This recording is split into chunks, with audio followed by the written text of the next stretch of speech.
Hey everyone, Yang Yanjiao back again after a year of wandering the deserts, going to and fro, but I am back. And as a treat, I thought, what would my fans really like a show about? And the answer is boobs. Yes. But not just any boobs, boobs of steel. And it just so Yeah. happens that we have the author of Boobs of Steel himself, J. Ishiro Finney. Hello, everyone. It is I, J. Ishiro Finny, author and alien in a human suit. But maybe considering this is a public appearance, should I change over to the human suit? Or yeah, maybe I can't. Well, it doesn't matter. It's Anyway, fine. hello, everyone. I am J. Ishiro Finny, author, alien in a human suit, and author of Boobs of Steel. So we're going to talk about boobs. We're going to talk about steel, and we're going to talk about why the boobs of steel matter. And why I wrote a So whole book about it. So essentially, the riddle of steel, if you will. Yes, exactly. All right. So my first question, the first thing I thought of was Ishi. A lot of people enjoy boobs. Oh yeah. They enjoy ogling them. They enjoy talking about them. Sometimes cupping them. Occasionally motorboating. Maybe writing a psalm about it to throw in the Bible. But I don't think I've ever met anyone who's dedicated 180 pages to boobs. So, what is it that made you say, I should really write a book? Um, it was thoroughly unintentional.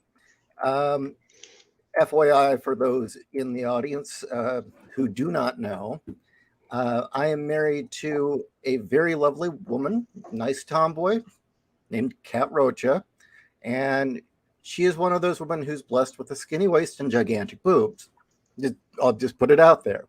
And we're not talking, D cup. We're talking really big boobs, H cups. And so when we moved into our new place that we purchased about 2 years ago, we were talking about how much there was, how much bad fiction there was out there by guys, and just all the flaws they would get wrong about writing women uh, who were busty, and that there were all these misconceptions, and a lot of them really got on Kat's nerves. A lot of it really annoyed her. And then I started joking about, well, I can write a guide for writers on how to write these characters correctly, and you can be the one who is my source of information, for accuracy. And I'll interview a few other people, like I talked to Piper Steed Hmm. as well about it, and a few other women. And as I started to write the book, and I still will do it eventually because there are a few chapters of that book written, it was lighthearted, it was fun, it was playful, but I kept veering off into these rants and commentaries about why this information exists at all, why there are all these weird ideas, and a different book started to take form. And that different book is Boobs of Steel. And the point was a realization 2 years ago that there's been an active war against certain heroine archetypes for at least 25 years. It was me realizing that both Lara Croft and Power Girl have been under constant assault and campaigns to get rid of them and reduce their boobs, and just trashing their name since at least 1995. Think about that. This campaign has been going on since at least the mid 90s, all this hatred. And then we started recalling our time in the industry because Kat and I both work. We have Zero One Cup Publishing. We had a book with Archaea. We did some stuff with DC Comics, and just our continued experience of in comics, there being this ongoing campaign to remove the lovely cans from our heroines. And we're not just talking Power Girl, we were talking all of them, right? But there was a special hatred for Power Girl. And Kat and I were talking about it. And just to be upfront, you've seen the stockier versions of Power Girl, like the one Alex Ross draws, where she's a little Pretty thick. thicker. Oh, yeah. What? Oh, yeah. Pretty thick. a bit more broad-shouldered and thicker than the average heroine, along with those big boobs. That body type is very close to what Kat has, and especially in her prime, what she had. And we were talking, and she's like, there is only one character in the entire DCU, one character with that body type. Why does it have to be banned? Why does it have to be removed? And if not removed, turned into a joke and a laughing stock? Why? And I just started writing about the fact that we're being robbed of these archetypes. And, it was very easy to say, oh, they're just boobs. Oh, it's silly. Ha, ha, ha. And realizing, no, there's massive symbolic value in and it's a narrative tool. There's so much more than just two melons on a woman's chest. It's not just for ogling. There are so many different things that the breasts signify, and that there was a bunch of archetypes that we were no longer allowed to use or were being destroyed because, feminists would come, oh, it's sexist because she's got big boobs. It's like, so what? And the more I dug, the worse it got. And while I was writing the book, the whole trans thing started to explode. And I was like, holy shit, this is all part of an effort to erase women. Because one of the things that the trans community is always trying to rip on is breasts. Either they want women to cut them off, or it's just over and over again. They keep giving them different names. They don't want them to be called breast anymore. What was it? Front feeders or some shit like that. Front feeders, chest feeders. Yeah. And it was just realizing that the sexual element to breasts was being used as a way in to essentially an overall attack on the concept of what makes a woman. So that's actually part of the whole thing, is that attack on breasts is not so innocent. There's a lot more to it. And the more I researched it, the worse it got.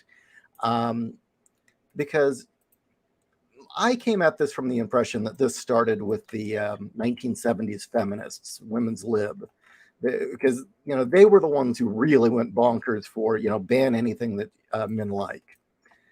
And you got people like Andrea Dorkin and just Betty Friedan, all these different women who just really despised the idea that men find women attractive.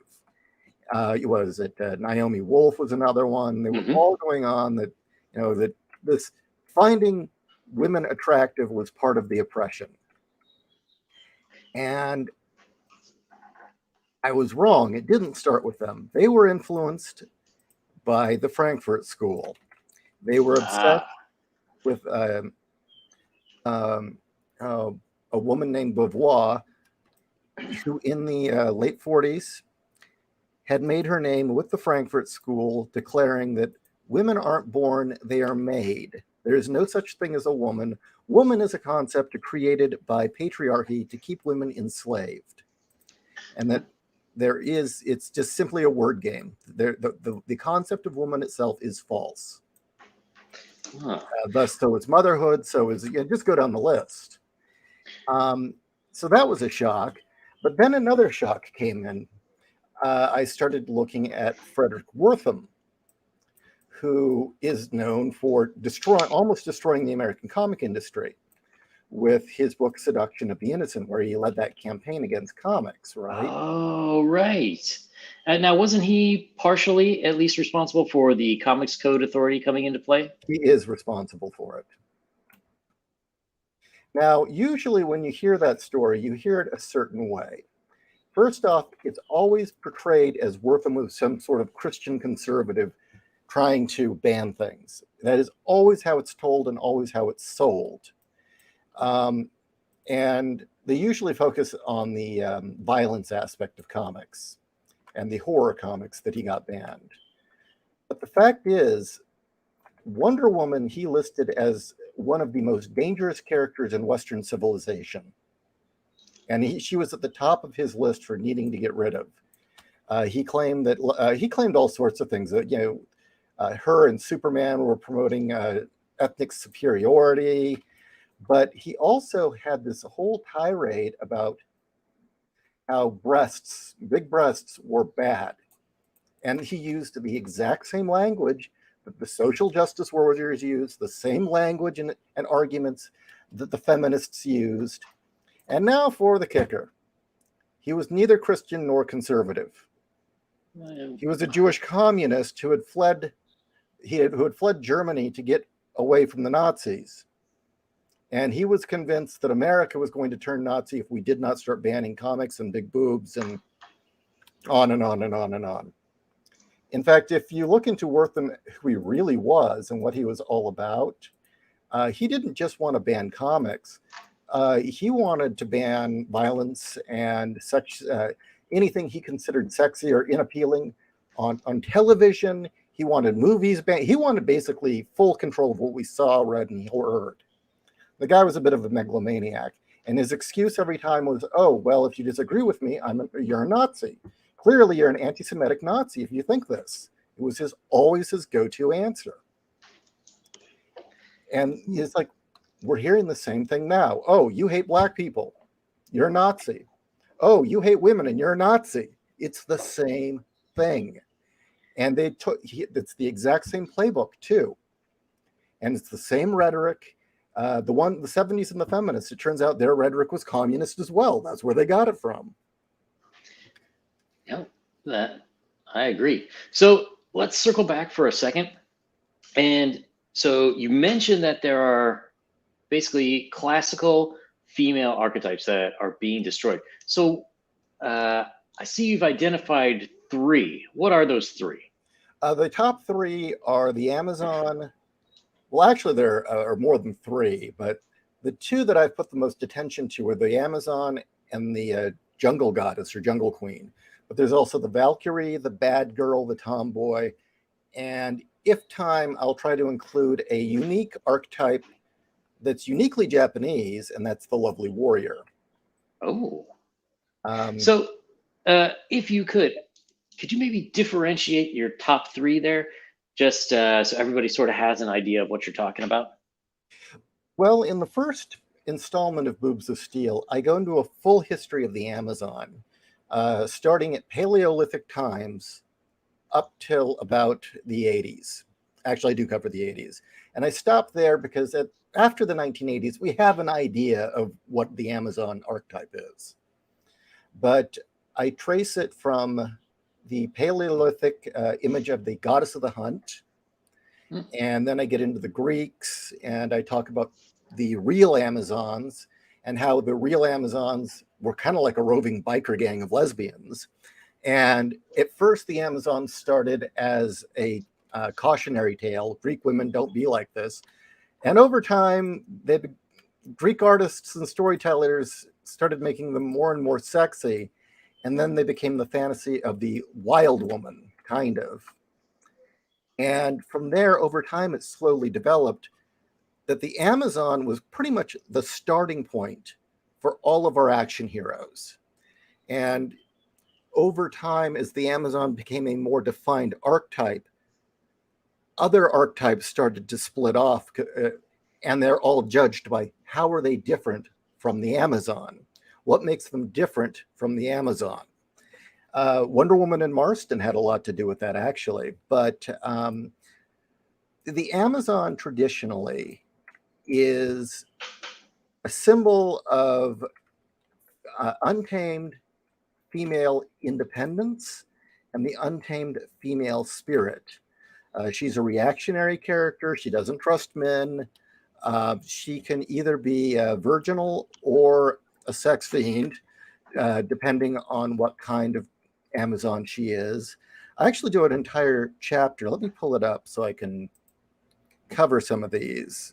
All right. Because this first book really gets into the Amazon archetype, because to understand the rest, you need to understand this one. And there's a lot about how to write these characters, why these characters are important, what purpose they serve in our fiction.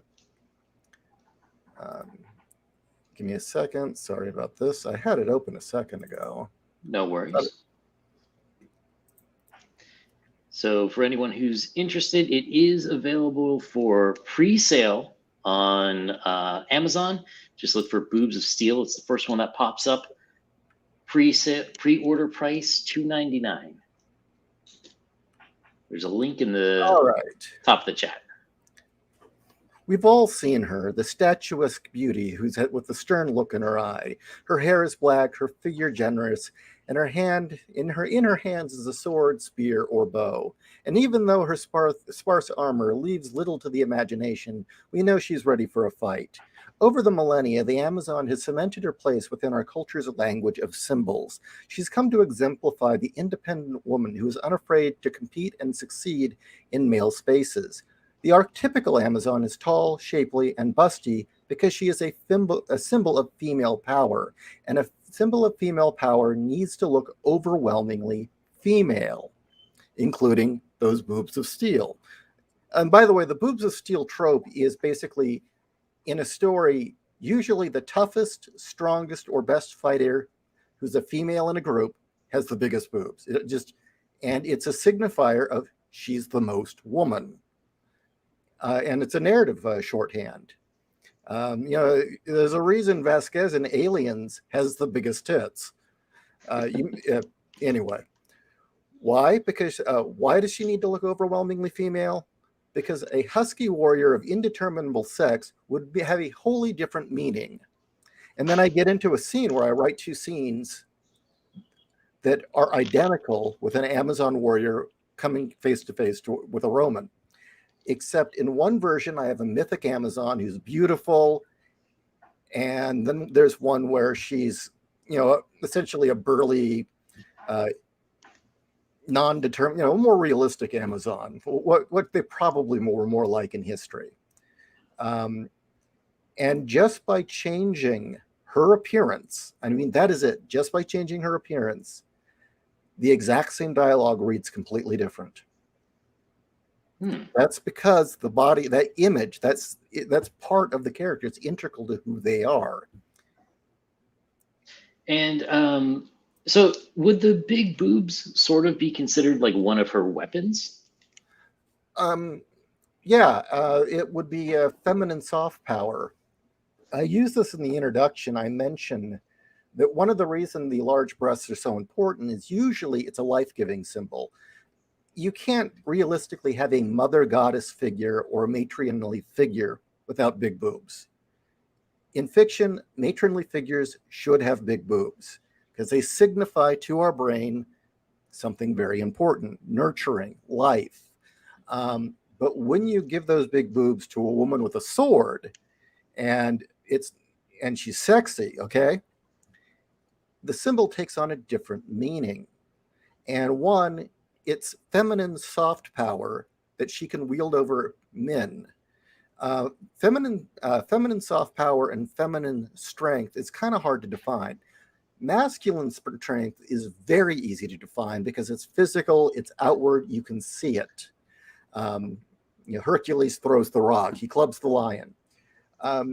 Whereas it's more difficult to convey the woman taming the lion with her gentle touch, or the woman overpowering a burly man strictly because of her kindness or her beauty or just her allure, okay? But when you put the hyper-feminine looks on a warrior, you give that soft power a physical, visible indicator. It's that soft power shown in a physical form. So, a powerful woman may not look like an Amazon, but in a sense, that's what your subconscious sees when you're in her presence. If that makes any sense.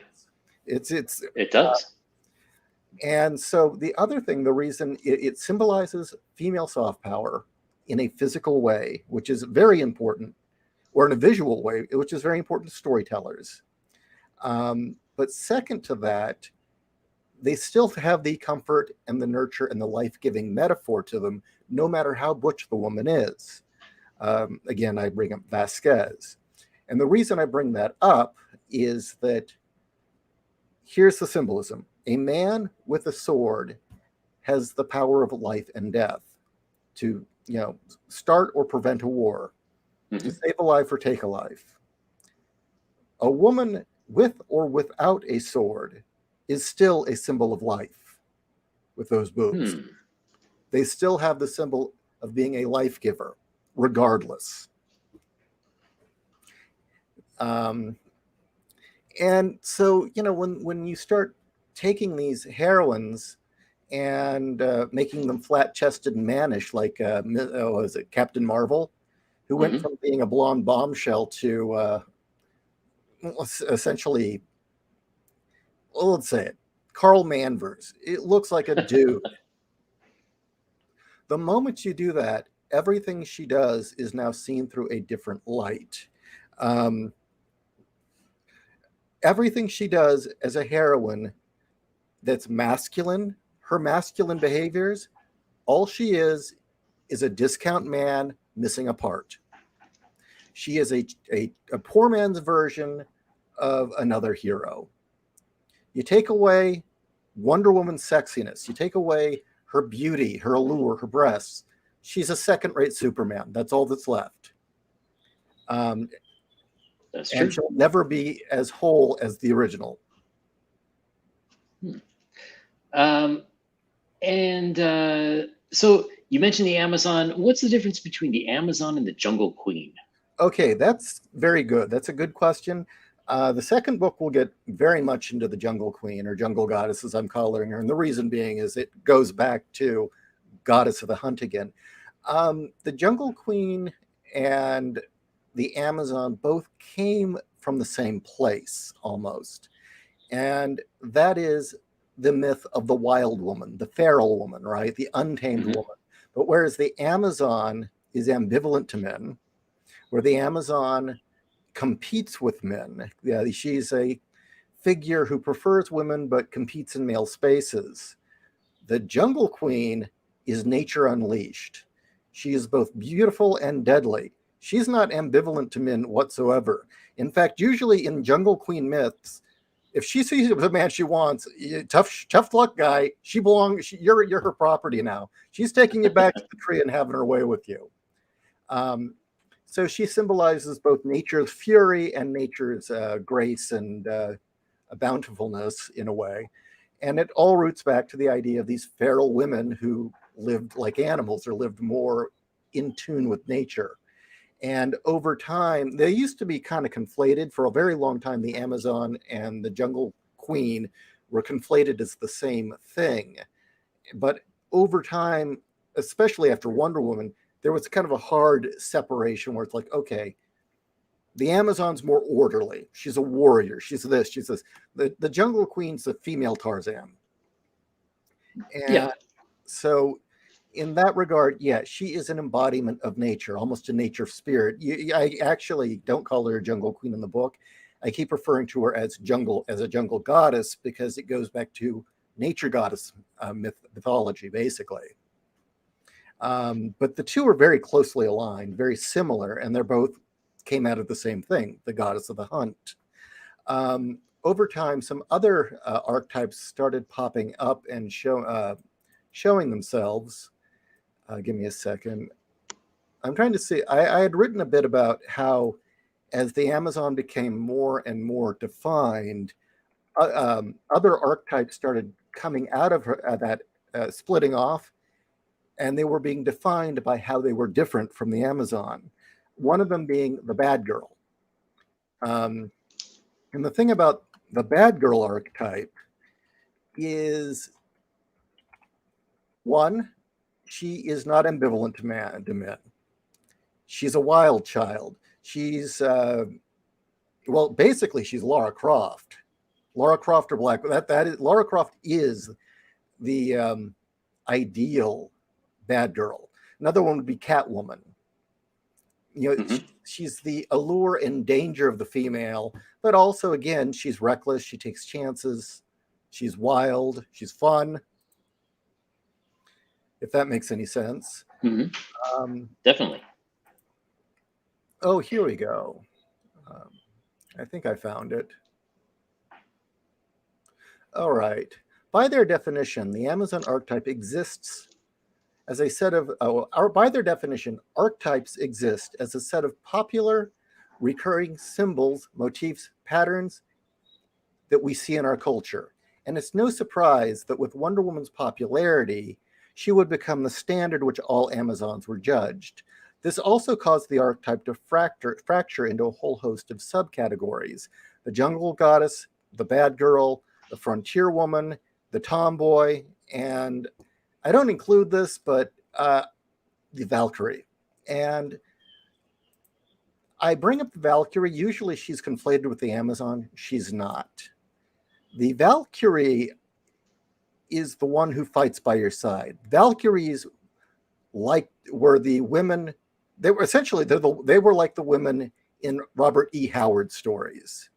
She's the woman who's got your back. She's the one that's going to run into battle screaming next to you. She's the one that's going to go to the tavern afterwards and get blasted with you on ale. She is like a tomboy, but even more so. And the reason I'm not really describing it very well is I haven't written that chapter in full yet and haven't quite verbalized the ideas. No problem. Yeah. Oh, well, sort of, now that we've got those established, when you were talking about Hollywood seems to. Oh, wait, let me say one more thing before you do that, before we move on. All these archetypes, there's one other thing to bring up. All of these archetypes, because they delve into the masculine realm, the more masculine you make them look, the less we will register them in our minds as female. We may know very consciously that someone's a woman, but if she looks, talks, walks, and acts like a man, subconsciously we will think of her as just another man. We'll react to her as just another man. And so it's kind of critical that with these archetypes that delve into the masculine realms, they retain their femininity. That's what makes them special. That's what makes them interesting. And it gives them a whole host of skills that men could never replicate. So, you mentioned all these archetypes that really, the Wild Hunt is some version of it. We know goes back over 10,000 years. Mm-hmm. We have, Amazon and goddesses 3,000 some years. Do you think that these story myths have been with us as a species so long that they're sort of hardwired in our DNA or in our understanding?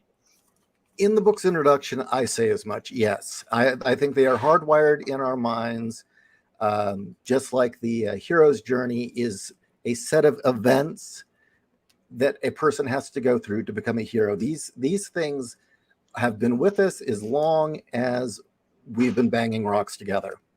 And depending on what we discover, because we don't really know, we know that hominids, pre-humans, used tools and had a vaguely pre-tribal lifestyle. These stories may predate humanity. So, now that we have modern media, you've identified, at least since 95, you could go back to the Frankfurt School, which I can't remember the exact dates, but for sure it was by the 40s. I believe in the 30s they started over here in the US. How possible do you think it would be for them to ultimately destroy or permanently corrupt or co-opt these narratives? I don't think they could successfully do it. I think it's they're pissing up a rope. They're fighting. They're fighting something that.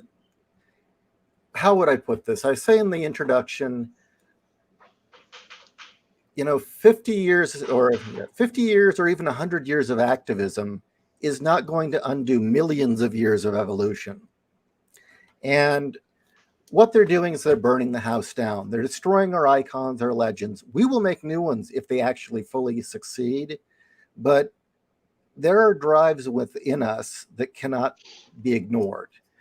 By them doing this, by them trying to rob us of our archetypes, they're limiting our thinking, they're limiting our vocabulary and our ability to talk about things, but they're not changing the drives and desires. They don't like mythical and symbolic things because it allows us to set standards to judge ourselves by or to strive towards. In the 1970s, the communist faction of the women's lib movement, including Betty Friedan, despised that Wonder Woman had become the symbol of their movement because they flat out said mythical characters were harmful to real women and took away from the achievements of real down-to-earth women, and that you needed to get rid of mythology and superheroes. And they failed. They utterly failed, and they're still trying. It's not so much that I think they'll win. I think what that is they're going to damage us. They're going to damage what we have as a culture. And the more damage they do, the longer it's going to take us to recover. And one of the reasons I wrote this book was not only to identify the problem to readers and not to just show them what's going on, because I get really deep into it. Like I get into the making of the new She-Ra show, not this book, in a future chapter I do.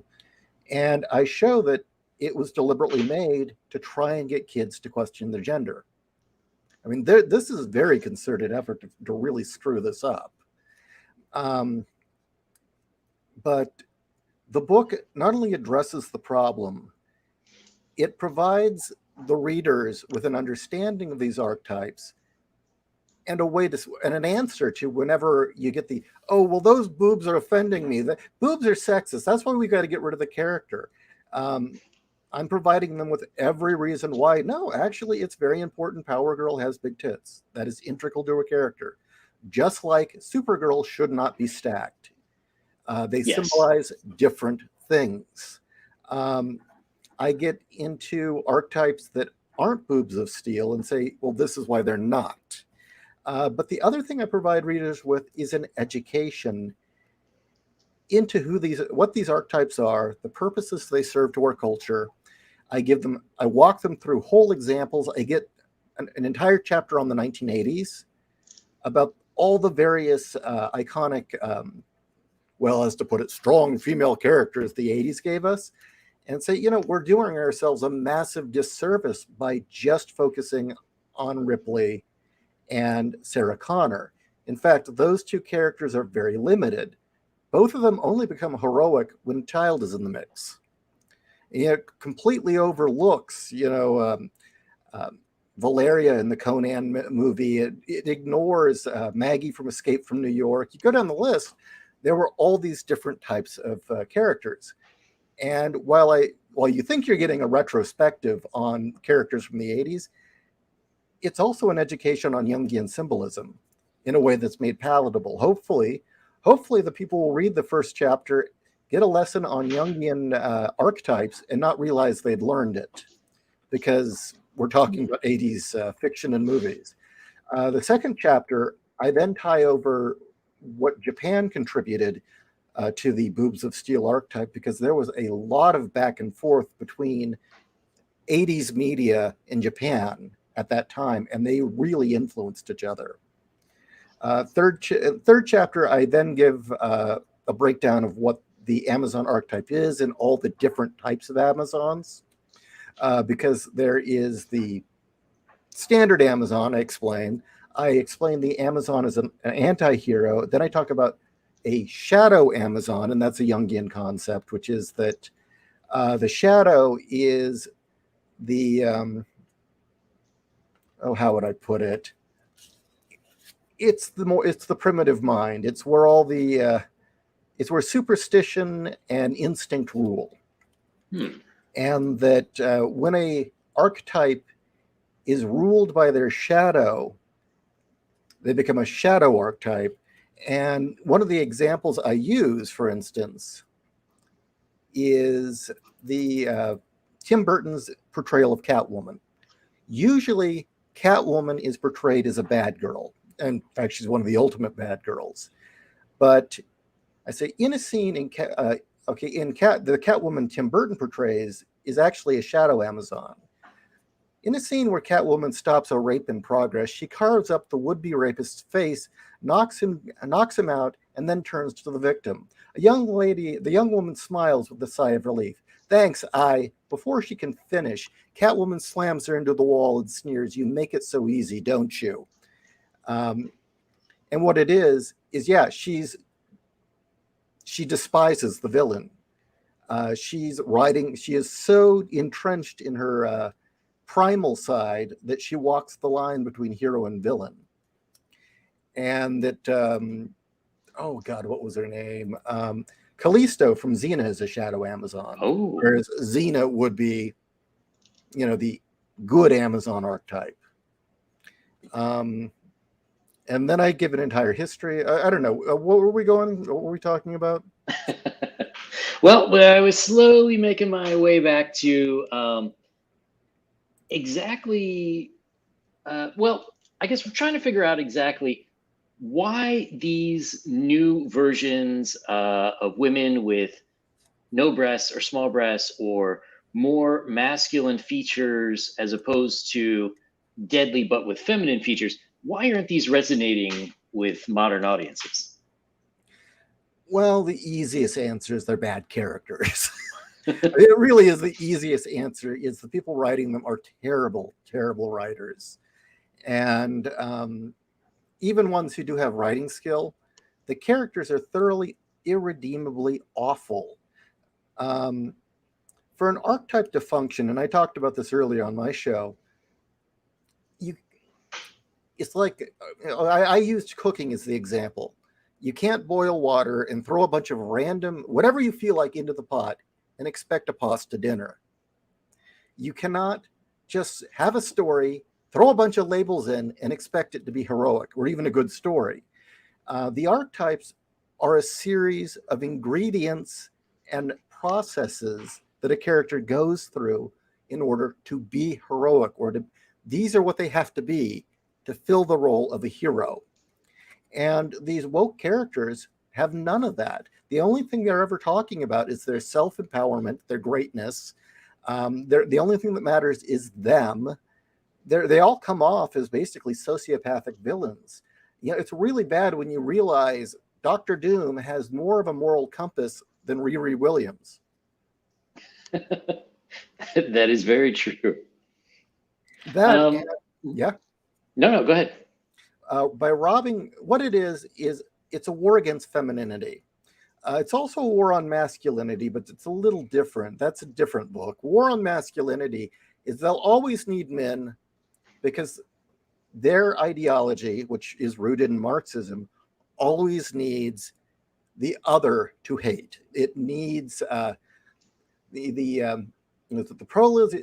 proletariat need the bourgeoisie. Feminism need men. Woke people need traditional America or normal life, normal sane people as the other. And they always exemplify that in the white male. They're never going to get rid of masculinity because they'll always need the white male to be their devil.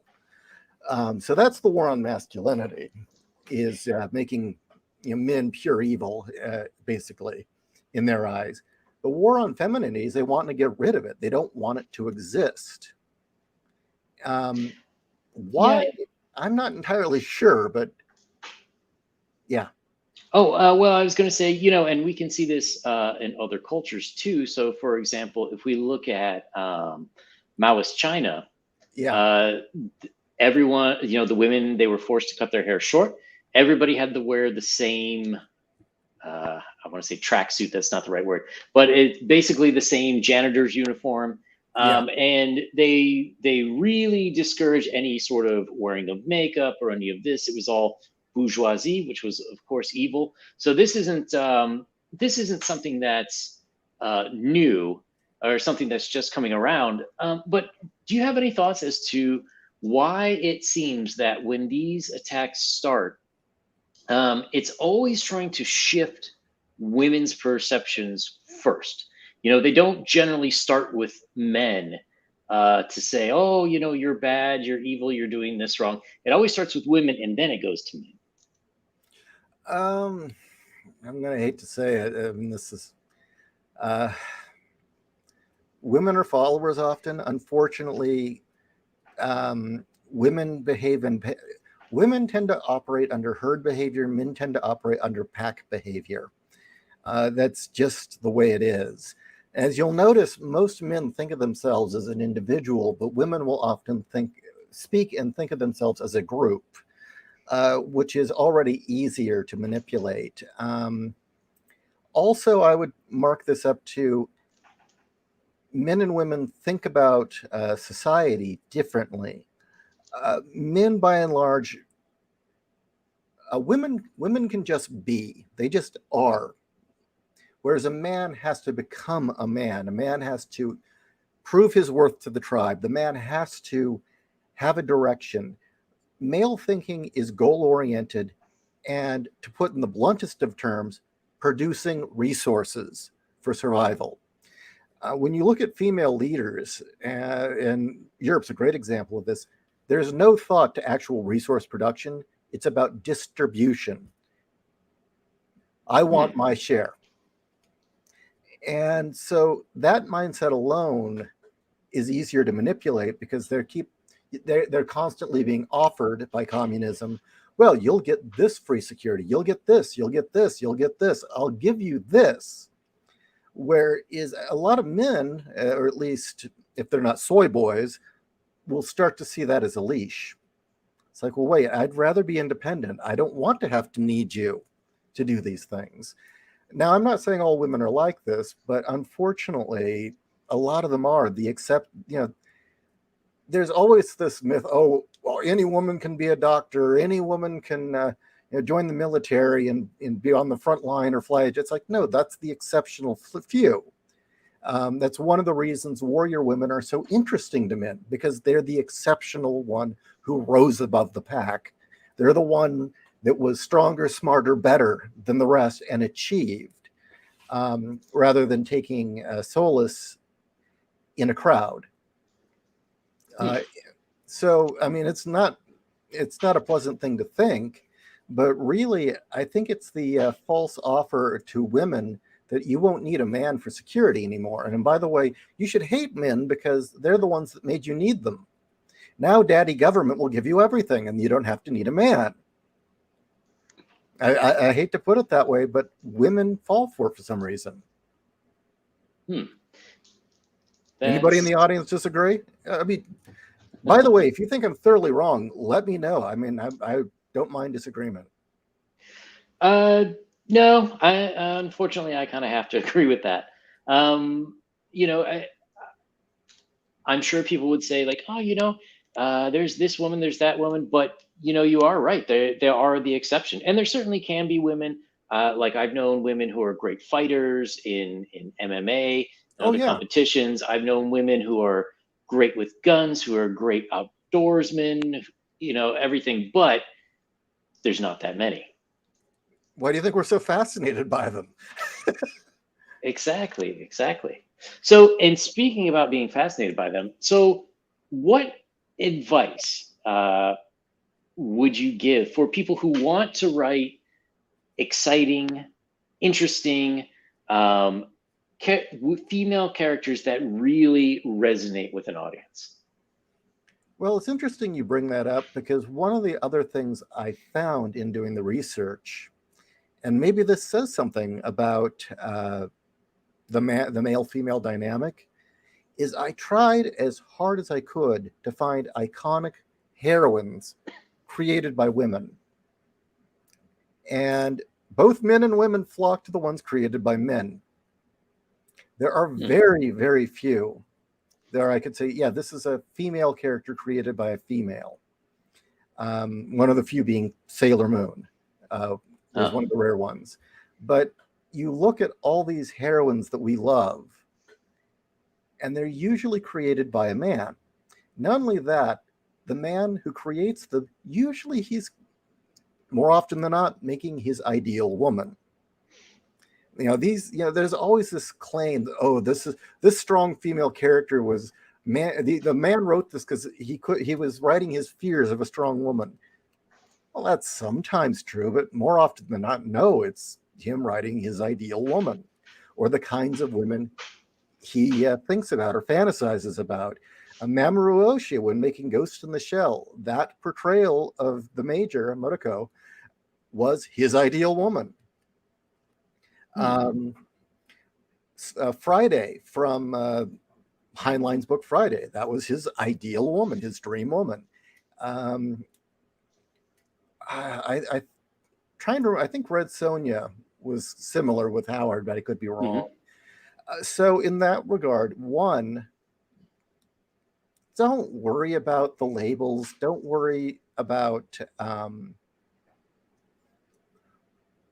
all the things that you hear outside people telling you that is, oh, well, this is what a woman thinks. This is, women are this, women are that, women.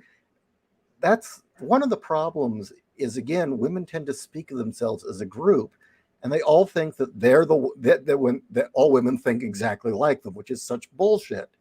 You know, whether they realize it or not, they're still individuals, and women have all sorts of different opinions, but they'll always speak, well, women is like, no, you. So in that regard, when you're writing a female heroine, a badass female heroine, or one, I would say make a female you find fascinating, you find interesting. But the thing is, remember they are feminine. There's the feminine aspect that has to be there, or they're a man with tits, okay? And that is the one landmine you have to avoid. Now, granted, depending on the character, you can get away with that. Sometimes just simply putting a female in a man's role thoroughly changes the role. Just the mere act of having a woman do it changes the entire thing. And my example being Ellen Ripley in the film Alien, not Aliens, but Alien was written for a man. They didn't change a damn thing about that character. She just showed up, and those were her lines. But because Sigourney Weaver played her femininely, she comes across as a Hawksian type woman, a Girl Friday type. She is very self-sufficient. So yeah, I would say the one thing is, when you're making these women in your novels, don't forget the feminine aspect. Don't forget that there is a range of abilities and an aspect to women that men don't have. Let's face it, it's far easier for a woman to end a fight with a smile, or to end a conflict with a smile, than a man is. Women are just going to be better with children generally, and if she doesn't like children, that's a character, that's an aspect of her character you need to explore. I would say the soft powers of flirting, the fact that an attractive woman will make other women around her feel like they have to compete with her. These are the things I address in the book, or start to. There's a large portion of it. And the other thing is, and I get into the creation of Wonder Woman, and how for all of Marston's weird kinks and ideas, he was a good psychologist. He knew what he was talking about in terms of psychology. And one of the things he said when he was getting all the William Gaines, or was it Max Gaines? It was Maxwell Gaines, who was publishing Wonder Woman, the guy who started DC Comics. He started getting complaints, and he went to Marston and said, you got to dial back the sexiness and the bondage. And Marston said in reply, you cannot portray a realistic woman in any way without tickling somebody's fancy. One day I will give you a list of all the things people find attractive about a woman, and you will be shocked. And he's right. Don't veer away from the fact that there's going to be a sexual undercurrent by virtue of her being feminine. That is one of the keys of her ability. That's part of feminine power. I think I answered it. Yeah. So, you said one thing that really kind of made me wonder, and that's that most iconic female characters have been written by men. What is it that you think leads women to ideal with these characters who are sort of men's idealized version of women, as opposed to just women characters written by women, if that makes sense. Why are women drawn to these same characters? I think because Yeah. these men, you know, in the effort to flesh out their ideal woman, put a lot of work into it. The myth is that men just want a body to have sex with. And I don't know where women get that idea from, because nothing could be further from the truth. You know, when you talk to a man about his ideal woman, personality, partnership, relationship is a very high priority. It's not just that she's hot. And so anyway, usually when men write these characters, they're very well developed. They go through story arcs. They suffer, they learn, they have a story arc.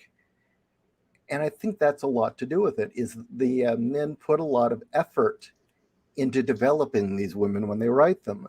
Unfortunately, a lot of female heroines are inserts. Yeah, I mean, that is one thing I've noticed. Like, for example, Twilight. Yeah. I can't think of that character's name, something Bell. But, you know, the description of that character is like fairly blank. It's like, Right. she's a woman around this age, you know, and that's almost all there is. Whereas, like, you know, it'll go on and on about sparkly vampires and stuff. And do you think that's sort of women not understanding what other women like, or is it just like, oh, everyone should know what this character's like because I know what it's like? I think Kat's a better one to answer that one than me. I don't know why it is that so few women have been able to produce a truly iconic character that is female that people latch on to. And the ones that do, a lot of them have come from Japan. And Yes. Kat once answered that. Why is it that you do get some of these iconic females, but they're made by, you know, manga creators or animator women in Japan, right? Mm-hmm. And her conclusion is that culture puts a sense of duty, rates it very, very high. That there's a very high regard for sense of duty and self-sacrifice.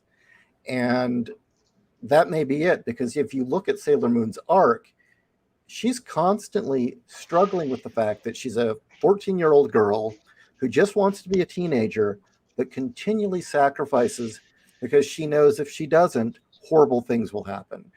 All the Sailor Scouts at some point realize they need to put aside their own desires for greater or to struggle through things because they have a duty to fulfill that is more important, that's larger than themselves. Whereas right now, and maybe Disney's partly to blame for this, but the Western mentality right now, most of these women have a princess complex. One of the few iconic females that was created that stayed, and no, Straczynski did not create She-Ra. He needs to stop saying that. He's fucking lying. And I don't know why he keeps saying that, because for a man that respects women so much, he sure is taking all the credit for something he didn't do.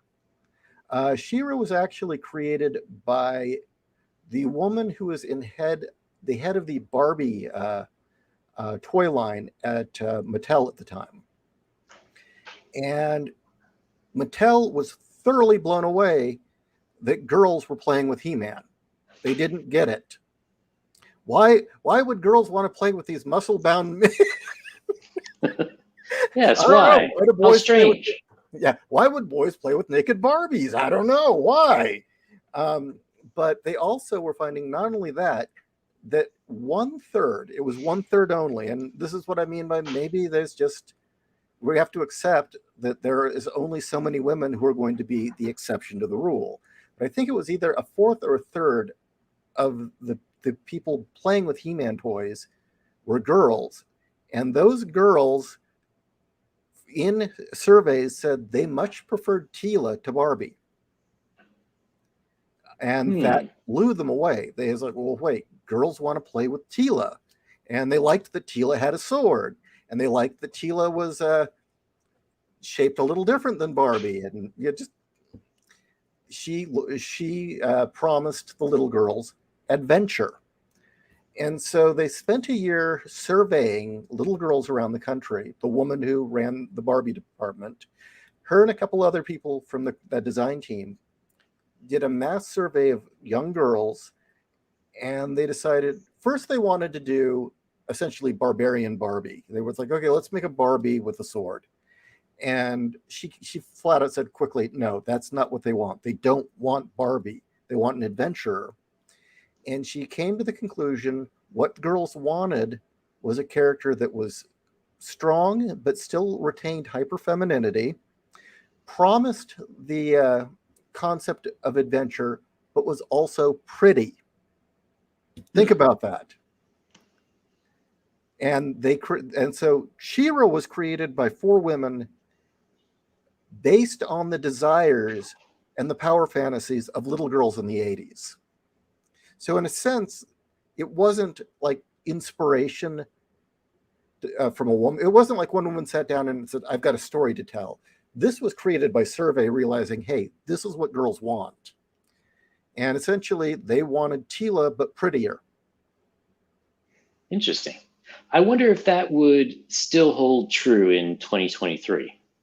Well, the modern She-Ra utterly bombed with young audiences. Little girls didn't really like her. And even when they made the toys prettier. And one of the things that, was it Namaguchi, I think is her name, who created Sailor Moon, stressed over and over again, girls want to have adventures, but they still want to be able to be pretty. And that her big innovation to anime was these warriors who weren't just beautiful, because anime had tons of beautiful characters. Go Nagai gave us no shortage of sexy and beautiful adventurers or adventurous. But it was Nagai. When she created Sailor Moon, she introduced the idea of making her, well, why can't we have a girl who's also very, very pretty, that celebrated prettiness, that her tools and her powers were pretty, and it was a hit.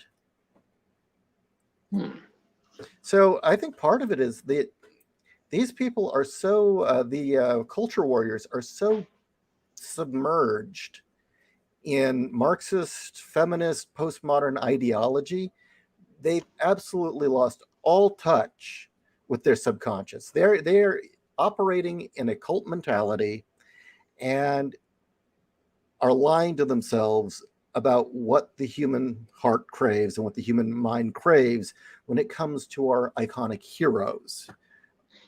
Little girls don't want Carl Manvers. They don't look up to, hey, when I grow up, I want to look like a 25-year-old man with potatoes stuffed in his shirt. What little girl thinks that? Yeah. Well, I mean, that's really the only way that Marxism, communism works in general. You have to be able to suspend your humanity notions, and notions of reality. You have to not believe your eyes. Right. And it takes a cult mentality to do that. It takes a follower mentality to do that. And I think one of the reasons they've had such a tough time in the United States, because, it looks like, for all the successes wokeness has had and how they've really done a lot of damage to kids with this gender crap, the backlash, do you notice how strong the backlash is becoming? Yeah, it's getting pretty, it's getting up there. In some ways it was similar in the 90s. You started seeing shows like Married with Children and all sorts of counter narratives come up. I don't know that we're quite there yet, but hopefully we'll get back to a more even keel Well, before too long. I think the thing with the 90s where it was different is out of the gate, we were making fun of political correctness from the start. That's true. And as ridiculous as it never got to this extent because it was constantly being made fun of. Nobody took it seriously. And for some sad reason, it was much easier to sell this same crap to the millennials. I think Gen Z seems to be kind of having enough of it. They're done. Just with the amount of acting out I'm hearing about from parents at schools. Well, I hope so. Yeah. I don't know. It requires communism and postmodernism. Basically, you have to be thoroughly disconnected from reality. And the problem with that is eventually natural selection catches up with you at some point. Yes, you just hope it catches up with you before millions die in gulags. Right, exactly. And I mean, unfortunately, look at the starvation under Mao. Oh, yeah. So much denial of reality, natural selection caught up with them. We may see that soon in Europe. Yeah, I know. So let's take a few questions. All right. So Draco asked, so is the girl boss trope Hollywood's way to destroy the fascination of exceptional women? I don't know. That's actually a very good question. I think everything Hollywood's been doing has been trying to destroy Western archetypes and the narratives that our culture is founded upon, and has been, and basically the nuts and bolts of the human species for millennia. Tell you the truth, I've been so knee deep in this book, I haven't paid much attention to girl bosses. Can someone educate me? I mean, I probably should know this. All right. In the chat, any girl bosses? Yeah, what the hell's a girl boss exactly? I mean, I hear girl boss and I think bitch. Yeah, basically. It's interesting because that's one thing that I've really noticed just in general between Western women and Eastern women. So I worked both in Japan and in China. And one of the things that struck me is here, for women to be like a strong boss, it's just to be like more of a jerk. Yeah. If a man act like that, you'd be like, wow, what an a-hole. But over in Asia, the women who get into leadership positions, they are tough as nails, but they're still extremely feminine. Like they're always put together real well, makeup. They're not yelling at people. They're very soft in the way that they speak a lot of times, but like there's a real steel behind it. I would suspect that because feminism didn't sell as well in Asia, part of it is one, the life there is a little harder or a bit harder, and two, they understand the soft. Why would these Asian women want to give up their soft power in this male environment? Why become men when, if they remain women, they have a whole host of tools available to them that no man can replicate? Why would you let go of that?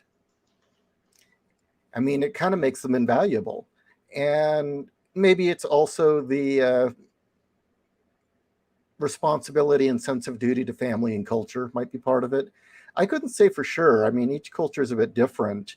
Mm-hmm. But I will say here in the US, as the Asian population is being shoved over to the honorary Aryan camp more and more with each year. Did you know that Asian women make as much money as white men? They make more. Or they're making more now?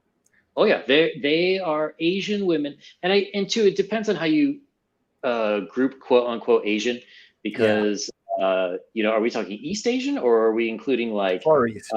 Indians and also Middle Eastern? Because for sure, East Asian, they make more, and I believe Indian women also make more as a group. And And Middle Eastern women are not far behind. It could also come down to just the Asian work ethic. I think that has a lot to do with it too. Plus, one thing I noticed is the children of immigrants tend to work very hard because they've seen poverty and they understand struggle, and they say, I don't want that for myself. Whereas, once you get 3, 4, 5 generations down the line, you haven't seen someone who has to make the choice between a place to live and food. So there's not that emphasis on, I got to bust my butt. I think we'll say the exception to this rule would be Chinese princesses. Aside from Chinese princesses who are spoiled rotten, I think in general, like Asian boys, Asian girls grow up with tiger moms and they don't want to get hit with a ruler. Yes. there is good grades, damn it. That is true. So we have the Dungeon Delver. He asked long ago on JIF's show, and I don't remember what we said, but where in the archetype would Alita / Galley from Battle Angel fall? Where would she fall? I would say That's she's really closer to a Valkyrie. In one regard, you might say no, she's a lovely warrior. She falls under the archetype of the Japanese archetype of lovely warrior, and the reason being is that she's a warrior. Basically, there's a lot about her that seems like she's a tomboy, right? Which fits. Hemble Marty, feminist communist. That's kind of a redundancy, isn't it? But anyway, I would say she fits into lovely warrior because one of the aspects, and this is from Asian mythology and just their tradition, she's the concept of the girl who is so pure and so good and so full of light that she can't help but make the people around her better people and want to do better and come together. And that makes sense. With her grace and her beauty and her kindness. And she has a sword. She fights mercilessly to defend the innocent. She does all those things that a warrior would. But her real power is that her soft touch and her kindness brings the best out of people. And you see, I've only read the first 3 manga, but that is definitely seen in the film. Girl bosses face double standards and cognitive dissonance. All things feminists claim to be terrible and wrong with men are actively praised with the girl boss. Hypocrisy incarnate. I think girl bosses are doomed just to, it'll hit the point where no one wants to talk to them or no one wants to hire them. That's already happening. I just read an article. People who use they, them pronouns have their resumes tossed in the trash more often than anybody else. Which, if you're going to give people an easy way to sort you out, there you go. Yeah, exactly. When I see the he, him, she, her, whatever on someone's account, I immediately ignore it. I just like, okay, no. And when I was searching for artists to hire, if I saw that in their account, I just skipped them over. I was like, not even bothering. So yeah, I think that's kind of become a warning label. It's like, I'm crazy. Yeah, I think it's a red flag. Although when it comes to art, I think a lot of people who were normal felt scared, and they thought, I better put it in there.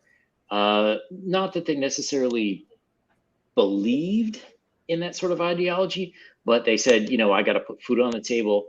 And the second is, it could be that I do know some people who have heard the ideology and have never heard any views put against it. So therefore, they sort of never thought about it, and it's like, all right, we're doing pronouns now. So I think that there may be a chance, but that is a big red flag. I may go and look at some of their other comments, and deciding it's not worth replying to. And the other thing to keep in mind is I sympathize for those people who, their backs are to the wall. They have to do it or else. But for anyone else, it kind of shows a level of cowardliness if they're going to, okay, yeah, I'll go along and pretend and deny reality with everyone else because it's easy. Do you really want to be around that person? Yeah, that's definitely true. Somebody asked, is there an equivalent to the Byronic hero? Would that be the Byronic woman in the $60 million man? Sorry. Sure. Very sorry. No, actually, I would say the Byronic hero would probably be a shadow bad girl. In that she's all those things that, imagine basically a gloomy, depressed Lara Croft. An anti-hero Lara Croft. Okay, there you go. So Kanik had mentioned Anne McCafferty has some strong female characters. She's one of my favorite authors for that reason. Now, I would agree, actually. Anne McCafferty did have some very nice female characters. The only thing that I would say to counter this argument is who below, let's say, 35 actually knows who Anne McCafferty is? What you're saying is she didn't endure. Exactly. I mean, she's great, and I think people would enjoy her, but those characters haven't become iconic. We don't talk about them like we talk about Ellen Ripley or now I'm blanking. Even Marion from Raiders of the Lost Ark. We talk about. Well, yeah, Marion's great. She's a great example, and she's a callback to the Hoxian women of the 30s and 40s. Yeah. So. It's interesting that sort of as the world was changing between the 20s and the 40s into becoming sort of what we consider modern life, that there were really a lot of these iconic women characters that came up. People still talk about Belt and Red Sonja, just things that really should have died. People still remember and talk about them. Do you think it's because they're pretty much going along the archetypal playbook, or is there something with that time that made them endure more? Well, you see the Amazon undergo a transformation in that period. Prior to the 30s, she was primarily portrayed as an adversarial or villainous character. And then these Amazonian women started popping up in the pulp magazines and in the comics as heroic. And that's when you start getting Valkyries, the woman who's going to fight by your side, or the Girl Friday, the woman who's, again, helping the detective solve the case. And my opinion is it's probably has to do with they entered tough times. And again, you've got male writers. And when you're in the middle of a depression and 2 wars, who do you want by your side? The princess who's going to whine and take and take and take and drive you up the wall, or the woman who's got your back, the strong woman who's not only beautiful, but going to be there alongside you through the struggles, whatever the world can throw at you. And so I think that's why so many of these characters popped up during that time and became popular during that time. And it didn't hurt that they were really well written. What about essentially, I would say,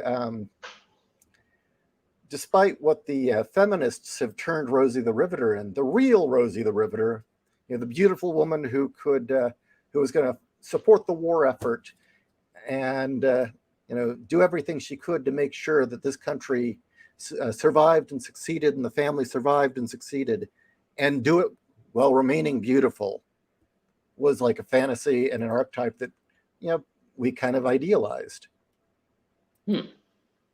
That's an interesting point. It kind of makes me wonder if not to be too much of a doomer, but it seems like the world is heading into sort of a similar situation to where we were 100 years ago. Maybe with war, maybe not, but it makes me wonder if we're on the cusp of a bunch of new feminine icons coming out. I think so. I think this book's coming out at the right time. If you look at the 1920s, okay, The 1920s were an age of decadence. They were an age where a lot of these communist or Marxist ideas really started to flourish. A lot of these gender ideas started to flourish. Wealthy women and hip women started dressing like men. And the whole flapper thing, the whole claim that, oh, well, being rail thin and flat chested was what was sexy back then. No, it wasn't. I did the research. No, it was not. If you look at what the average man considered attractive, or what they were consuming in their pinups and girly magazines, they don't look all that different than what we like now. I mean, hourglass curves and large boobs has always been what was desired. The flappers and the cross-dressers were the elite, really, the rich people, the people who were living the decadent lifestyle. And during that time, there was all this experimentation with lesbianism, not to get dark, but pedophilia started flourishing. I mean, we got to a point in Germany where it was just right out there in the open, that you could go to a shop, hand somebody money, and walk home with a kid for the evening. But the United States, they were getting into drug use. There was the disintegration of the family. And again, you had all these social engineers and rich people with too much money who decided they knew better. And then we got the megalomaniacs who decided they were going to, start, they were going to rebuild the nation with ovens. You know where this is going, but yeah. Yep. It was similar. In the 20s, it was similar. And soon as it all came crumbling down and we started to see and hear what the normal average functional person wanted out of life or what they admired, it was very, very different than what the hipsters and the flappers and all that was going on in the 20s is very different. Yeah, I agree. I know. So it's worrisome, isn't it? I mean, I think we could do a whole show on that by itself. But how's your knowledge of My Little Pony? Humble Marty wants to know about Hinata, Hyuga, or Fluttershy from My Little Pony. I'm a child of the 80s, and My Little Pony were these little plastic things that I think their butts had a sticker on it that you scratched and you could sniff them. Ooh. Well, there was like a design on their flank that had a scent on it, and it was something girls played with. That's all I know. I know absolutely nothing about My Little Pony. So the Dungeon Delver asks, did you see how they were trying to claim that Bayonetta is now a gay feminist icon a few months ago? Oh, God. Who's Bayonetta? Bayonetta is a video game character. God, I can't wait till that. Yeah, again, there's so much in the next book that I can't wait to talk about because I do talk about Bayonetta. And again, she's a demon dominatrix who's 8 feet tall, whose hair forms bondage clothing. And whenever she wants to kill things, the hair comes off and turns into weapons. It's a video game character, and she was created by a Japanese woman. And when asked why, she said, well, I was told to design a witch, and I thought, well, why have the ugly witch on the broom? I'd much prefer to play a witch that looked like this. Okay. So they're trying to claim her. Yeah, right. Okay. Well, so Boobs of Steel comes out on July 10. It is available now for pre-sale. It's Kindle format. Will it ever be in book, paper format? Yes, it will.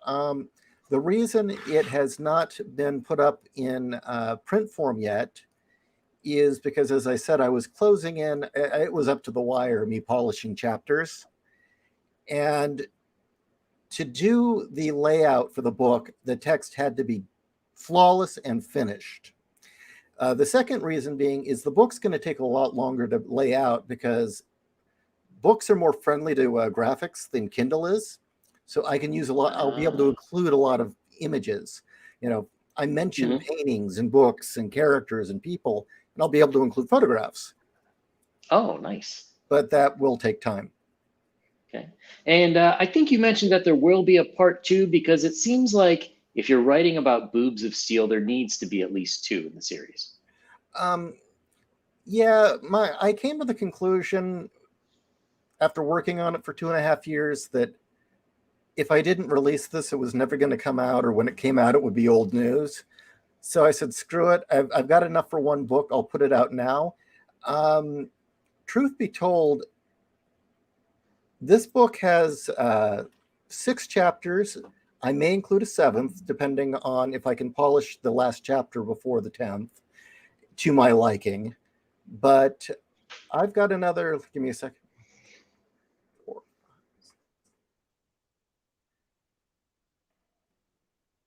I've got another 14 chapters, if not 15, that are still waiting publication. And if I'm going to be publishing these in 5 to 6 chapter installments, there could be 4 of these. Okay. 4 boobs. Makes sense. So yeah, there may be up to 4 of these. And just for anyone else, so do you plan on just going straight through and doing all 4, or do you have other projects that are coming out in between those? I will continue to hammer away at completing the book for the Boobs of Steel chapters, because so much of it is already done and good to go. One of the nerve-wracking things is this next book, book 2, is going to take a little bit, though that I have to write a few chapters for that one, but then right after that, the following book is complete. And then the book after that is mostly complete. So after book 2, the rest are going to come out very rapidly. But aside from continuing to slowly hammer away at that, my next project is I am going to get my gonzo bizarre strange mech mercenary story out, Siege Engine, and that will be published. I've gotten a ton of that done. I just have to sit down and finish it. Hopefully in a couple months I will have that for everyone, along with the next Boobs of Steel book. It's kind of hard to describe Siege Engine. It's definitely have cyberpunk overtones. It's about a team of mercenaries who pilot mechs, but the tone of it is highly, there's a bit of a gonzo factor to it, and it's highly inspired by Rolf's Bloodthorn's stories about the military, and his repeated statement that, we were retards playing with nukes. So you've got mercenaries who are drunkards, they act obscene, the world itself is utterly gone insane. Maybe I should say there's a RoboCop vibe to it as well. And would any of the characters fit into tonight's discussion? Oh, are there Boobs of Steel? Oh, absolutely. There's a wonderfully lovable tomboy who fits the burly beauty trope, which is the Amazonian beauty is the tone tight, Wonder Woman build. But what about when they're kind of meaty, when they got some real bulk on their muscles? And we're not talking lean muscle, we're talking bulk. That's the burly beauty, kind of like Noi from Dorohedoro. There's a character in there that everyone calls Brunhilde or Hildy. And she's the product of, when you've got genetic engineering in your world, and you have the mom was an adult entertainer who had gotten genetic mods to make her boobs giant. And her dad was from a genetically engineered line that were called Titans, which were basically huge muscle-bound laborers. And one night stand can produce a very interesting child. And the core of the character, actually, yes, she's got humongous tits and she's full of muscle, but really what inspired me to create this character, because everyone keeps thinking it's Kat and it isn't, is I've met all these Midwestern girls, women from Wisconsin and Milwaukee, who have this complete lack of self-awareness. It's just whatever is in their mind comes out of their mouth. And it's very enduring and hilarious. So that's Hildy. Ah, And her code name is Valkyrie. And they okay. called her Brunhilde because she went out of her way, once they started calling her that, to look like a Valkyrie, down to the braids and platinum hair. Does she wear a drundle? Yes. And a leather Okay. jacket. Well, I'm in now. All right. Well, I think we've got to wrap it up. But Ishi, thank you very much for coming. Everyone, check out Boobs of Steel. Only about a week left, or no, actually 4 days left until Yeah. you're able to read it. And hopefully we'll have you back again soon. Oh, I always love coming on your shows. You have the greatest questions and good conversation. Well, thank you, man. I Really, you should appreciate have more viewers. I don't know why you don't. it. Inconsistency. Okay. When you disappear for a year at a time, it's hard to get subs. Oh, okay. That'll do it. All right. All Good right. night, everyone. Well, thanks everyone for coming. I will be back soon with someone else to talk about something. I'm not sure who yet, but it's coming. Good night, everyone. Bye.